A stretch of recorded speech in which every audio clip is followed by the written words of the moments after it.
Now, Yes. updates, Madam Secretary. What's going on? What are the trends now?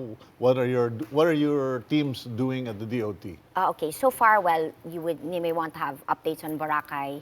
For the first half, we've already had 1.1 million visitors, and Yeah. then we've accredited 622. But when we say we accredit, it has to first go through the DENR, DILG, and then the DOT, meaning that they've all been environmentally compliant. Okay. We are still enforcing of course, there's an easement law, 25 plus 5 meters, 30 meters. Constantly making sure that the environmental laws are implemented. With regard to the roads, DPWH has told us that it will be done by the first quarter of 2020. Originally, they wanted it to be done by the end of this year, but then because of the nonstop rains, it actually derailed. So, but at least we informed the people now the front is clean. Yeah. In fact, we test the waters every 2 weeks for the coliform level. That's what the DENR does. It's very clean, but the roads at the back, it's still a work in progress. Yeah. Even the sewerage system, it's still the first half of 2020. Okay. But it's important for us to tell everybody what the status is. We have to be transparent. So whenever we have to tell people now, it takes time to build roads, to do the sewerage system. So that's what we've been, but so far so good with regard to so far so Boracay. good, and in fact, I don't know if it was just by chance, but one of the big items on Facebook was the arrival of a sea turtle to nest Yes. in front of one of the hotels there. Yes, yes.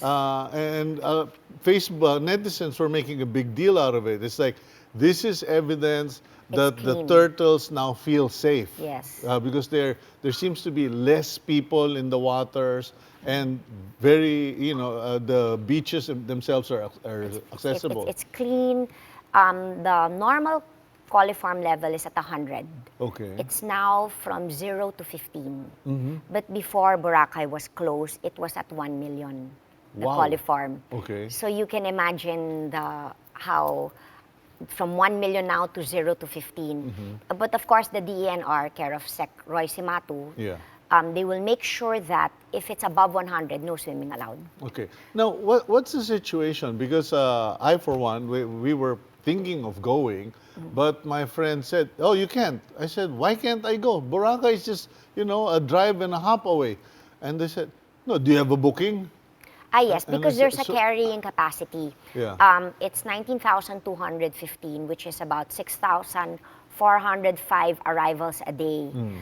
It's quite important to have a carrying capacity because we made a study while Boracay was closed. DENR commissioned the UP Los Baños. Yeah.